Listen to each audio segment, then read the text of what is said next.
Today we're making a complete crispy salmon dinner. Tender fish with a fresh sauce to balance it. Perfect for this time of year when spring hits you and you want something a little lighter but still satisfying.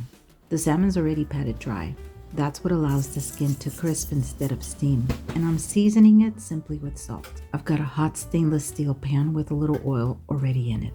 As soon as it hits the pan, press it gently for the first 10 to 15 seconds so it stays flat. This step really matters. If the skin pulls away, you lose contact with the pan, and that's what prevents it from crisping properly. Turn the heat down to medium-low and let it cook undisturbed for about 5 minutes. If your heat is right, the skin will crisp up without sticking, and you can swirl the fillet freely in the pan as it cooks.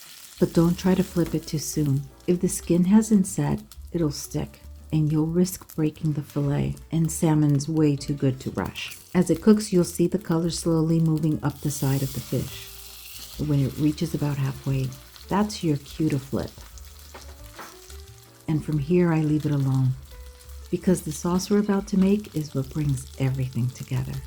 Now it only needs about another minute or so, just enough to finish it without overcooking.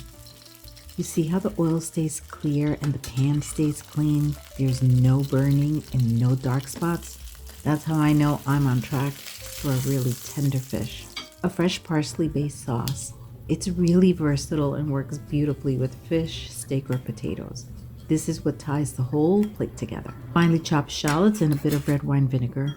It takes off the edge and softens them slightly. From there, parsley, chopped fine but not overworked. You want to keep it bright and fresh, not bruised or watery. Capers. I'm using the ones packed in brine, not salt. Feel free to give them a rinse if you think they're a little too salty for your taste. Now I'm going to add some olive oil. The salmon is naturally rich, so this brings balance. It keeps everything bright and cuts through that richness. And some lemon zest. That's where the real lemon flavor comes from, so don't skip it. And a squeeze of real lemon juice helps loosen the sauce and keeps everything bright. Season lightly with a bit of salt, give it a mix, and adjust as needed. A little bit more oil if you want it looser, or a touch more vinegar if you want it sharper. You're looking for something loose and spoonable, not thick. For the potatoes, I'm using fingerlings. Boiled until just tender, then pressed right into a hot pan with a bit of oil. It's quicker than the oven, and it gives you more control over how crisp you want them while keeping the centers soft. Look at this broccolini and how beautiful it is. I like to peel the stems so they cook at the same rate as the florets and stay tender. Into a hot pan, add a bit of water, lid on for a minute, then let it char slightly. Then in the same pan, tomatoes go in just long enough to blister them. This way they get really sweet, and it reminds us that spring is here.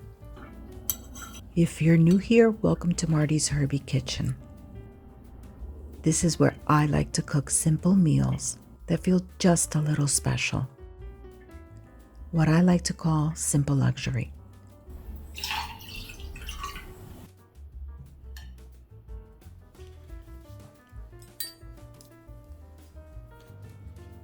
This is why we take the time with each step. The fish stays tender. You can see how glossy it is as it flakes apart. Soft, not opaque, and separating naturally. And when you finally sit down to eat, don't rush it. Take a minute, set the table the way you like it, and just enjoy it. Thanks for joining me this evening. I'll see you at the next table.